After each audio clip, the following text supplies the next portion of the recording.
ප්‍රීෂුට් එක කියලා කියන්නේ හැම කපල් එකෙම තියෙන හීනයක්. ඒත් අද වෙද්දී මේකට යන ගානත් එක්ක ප්‍රීෂුට් එක කරනවද නැද්ද කියන ප්‍රශ්නය ගොඩ දෙනෙක්ට තියෙනවා. ඉතින් මම අද ඔයාලට කියලා දෙන්න යන්නේ සතයක්වත් වියදම් නොකර කොහොමද ඔයාගේ ප්‍රීෂුට් එක ෆ්‍රී AI tools එක කරන්න කියලා. මේකදී අපි නිකම් ෆොටෝස් හදලා නතර කරන්නේ නැහැ. මේකදී අපි ඔයාලට ෆොටෝ ඇල්බම් එකක් හදනවා. ඒ වගේම තමයි ප්‍රීෂුට් වීඩියෝ එකකුත් හදනවා. ඉතින් මේ වගේ වීඩියෝස් මම හැම සතියෙම දානවා. ඒකෙන් හින්දා අනිවාර්යයෙන්ම channel එක subscribe කරලා තියාගන්න. අපිට කරන්න එපා. එහෙනම් වැඩි කතාවක් නැහැ. අපි ඔයාලගේ ප්‍රීෂුට් එක කරන්න යමු. මේ වැඩේදී අපි විස්ක් පාවිච්චි කරන අපේ ෆොටෝස් ජෙනරේට් කරගන්න, Canva පාවිච්චි කරන අපේ ෆොටෝ ඇල්බම් එක හදාගන්න, Grok පාවිච්චි කරන අපේ වීඩියෝ ක්ලිප්ස් ටික හදාගන්න, ඊට පස්සේ DaVinci Resolve එකෙන් ඒ ක්ලිප්ස් එකට එකතු කරලා අපේ ප්‍රීෂූට් වීඩියෝ එක හදාගන්නවා. මේ වැඩේට ඔයාලා ඕනේ කරන්නේ ඔයාගේ ෆොටෝ එකකුයි, ඔයාගේ බෝයිගේ හරි ගර්ල්ගේ හරි ෆොටෝ එකකුයි. ඊට පස්සේ ඉමේජස් දෙක පාවිච්චි කරලා අපි ඔයාගේ ගර්ල්ගේ පෝර්ට්‍රේට් දෙකක් හදාගන්නවා. මේ දෙක හදාගන්න වෙන මොකක්වත් හින්දා නෙමෙයි. සමහර වෙලාවට ඔයාගේ තියෙන ඔරිජිනල් ෆොටෝ එකේ ඔයාගේ මූණේ පිම්පල්ස් තියෙන්න පුළුවන්. එහෙම නැත්නම් ඔයාට වෙනස් කරගන්න ඕනේ දේවල් තියෙනවා කියලා හිතන්නකෝ. උදාහරණයක් විදිහට ගර්ල්ගේ මූණට මේකප් එහෙම එන්න ඕනේ. ඒ වගේ දේවල් අපි දාගන්න ඕන හින්දා තමයි මේ පෝර්ට්‍රේට් දෙකක් වෙනම හදාගන්නේ.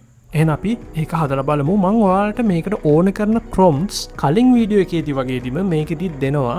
මම මේ ෆයිල් එක ඔයාලත් එක්ක share කරගන්නම්. එතකොට ඔයාලා ලේසියෙන් මේ prompts ටික copy කරලා photos generate කරගන්න පුළුවන්. ඉස්සෙල්ලම whisk එකට යන්න, ඊට පස්සේ enter tool කියන එක click කරන්න. whisk එකෙන් වැඩ කරන විදිය step by step මම කලින් වීඩියෝස් වල දාලා තියෙනවා. ඔයාලට මොකක් හරි ගැටලුවක් આવොත් ඒ වීඩියෝස් බලන්න පුළුවන්. කළු පාට ඊතලේ ක්ලික් කරලා upload image ක්ලික් කරලා ඔයාගේ image එක add කරගමු. plus icon එක ක්ලික් කරලා ඔයාගේ girlගේ image එකත් add කරගන්න. ඉස්සෙල්ලම ඔයාගේ portrait එක හදන හින්දා ඔයාගේ girlගේ image එක deselect කරගන්න. මෙතන කහ පාට හරි ලකුණ ක්ලික් කරලා දැන් ඔයාලට ගැලපෙන prompt එක copy කරගන්න. ඊට පස්සේ whisk එකට ගිහිල්ලා ඒක paste කරන්න. aspect ratio එක square තෝරගන්න. දැන් සබ්මිට් කරන්න. ඉමේජස් දෙක ජෙනරේට් වුණාට පස්සේ ඔයාලට ගැලපෙන විදිහේ ඉමේජ් එක ඩවුන්ලෝඩ් කරගන්න. දැන් ගර්ල්ගේ ඉමේජ් එක සිලෙක්ට් කරලා බෝයිගේ ඉමේජ් එක ඩීසිලෙක්ට් කරගන්න. දැන් ගර්ල්ගේ ප්‍රොම්ප්ට් එක සිලෙක්ට් කරගන්න, ඒක කොපි කරගන්න, ඊට පස්සේ whisk එකට ගිහිල්ලා ඒක පේස්ට් කරන්න. සබ්මිට් කරාම ජෙනරේට් වෙන ඉමේජස් දෙකෙන් ඔයාලට ගැලපෙන ඉමේජ් එක ඩවුන්ලෝඩ් කරගන්න. දැන් කලින් විදිහටම ජෙනරේට් කරගත්ත ඉමේජස් දෙක සබ්ජෙක්ට් ඉමේජස් වලට ඇඩ් කරගන්න.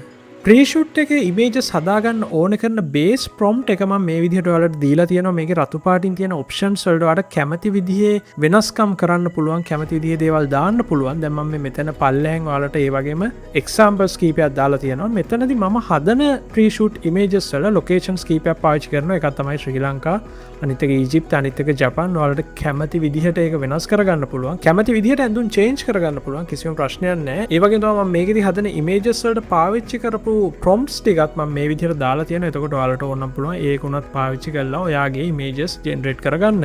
ඉස්සෙල්ලා පළවෙනි prompt එක copy කරගන්න. ඊට පස්සේ whisk එකට යන්න, අපේ portrait දෙක විතරක් select කරගන්න. ඊට පස්සේ prompt එක paste කරලා aspect ratio එක landscape කියන එක තෝරගෙන submit කරන්න. ඊට පස්සේ එන images දෙකෙන් කැමති image එකේ refine කියන button එක click කරන්න. ඊට පස්සේ increase quality කියලා type කරලා ඒක submit කරන්න. මේකදී අපි refine කරගන්න වෙන මොකක්වත් හින්දා නෙමෙයි, අපිට image එකේ quality එක වැඩි කරගන්න ඕන හින්දා මෙහෙම කරාට පස්සේ image එකේ quality එක ටිකක් වැඩි වෙනවා. ඒ විදිහටම අපි දෙවෙනි image එකත් හදාගමු. මේකදී අමතක කරන්න එපා refine කරලා generate වෙන image එක download කරගන්නත් ඕනේ. මේ විදිහටම අපි අනිත් images ටිකත් හදාගෙන යමු. අමතක කරන්න එපා whisk එකෙන් අපි නිකම් image එක generate කරගන්න ගියොත් ඒකේ සමහර වෙලාවට quality එක අඩු වෙන්න පුළුවන්. ඒ කියන්නේ realistic ගතියක් නැති වෙන්න පුළුවන්. එකට හේතුව තමයි whisk එක හදලා තියෙන්නේ අපිට reference images මෙයාට දීලා අපේ images generate කරගන්න. ඒ හින්දා හැමතිස්සෙම ඔයාලා whisk එකෙන් image එක generate කරගන්නවා නම් අනිවාර්යයෙන්ම reference images දෙන්න. scene එකක් තියෙනවා නම් ඒ scene එකේ image එකකුත් දෙන්න, style එකක් තියෙනවා නම් ඒ style එකේ image එකකුත් දෙන්න. ඊට පස්සේ prompt එක දීලා generate කරගන්න. එතකොට ඔයාලට ලස්සන images generate කරගන්න පුළුවන්. මේ විදිහට මම generate කරගත්ත තවත් images කීපයක්. මේ විදිහට ප්‍රීෂුට් ඉමේජස් විතරක් නෙමෙයි, ඔයාලට ඕන විදිහේ ඉමේජස් ජෙනරේට් කරගන්න පුළුවන්. එක්කෝ ඒක බර්ත්ඩේ පාටියක් වෙන්න පුළුවන්, එහෙම නැත්නම් වෙන පාටියක් වෙන්න පුළුවන්. ඕනෙම තැනක තියෙන ඉමේජස් ඔයාලට අවශ්‍ය විදිහට ජෙනරේට් කරගන්න පුළුවන්.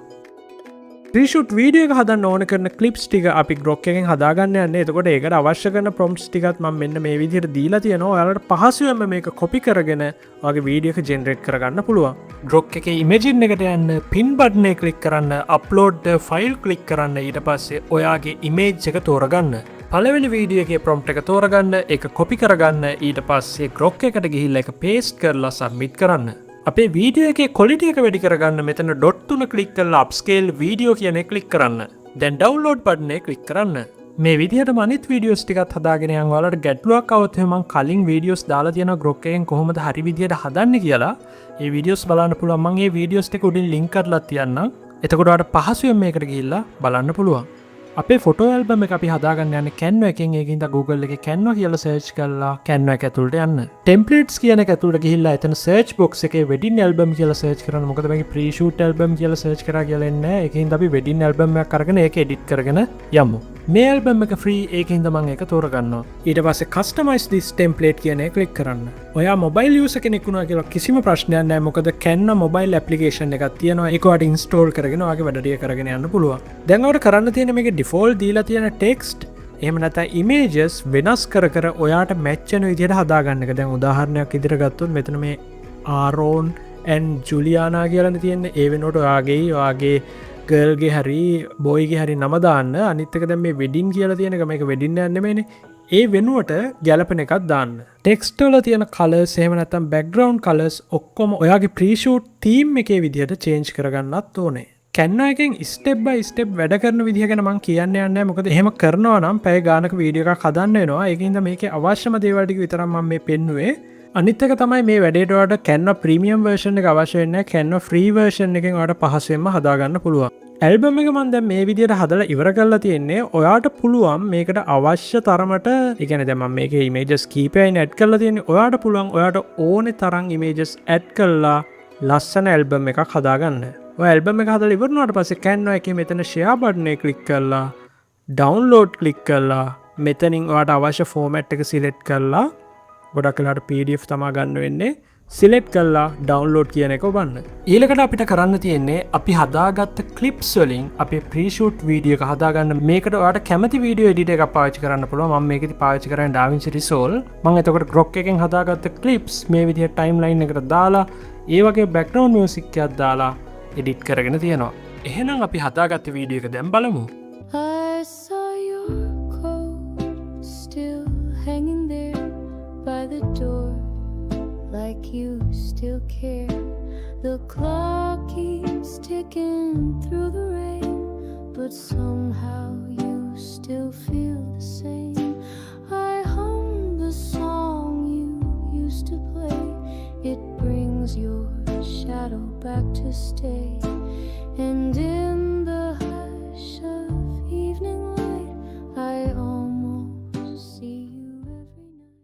මොකද හිතෙන්නේ? වීඩියෝ එක හොඳයිද? එහෙනම් like කරලා, subscribe කරලා, comment එකක් දාගෙන යන්න.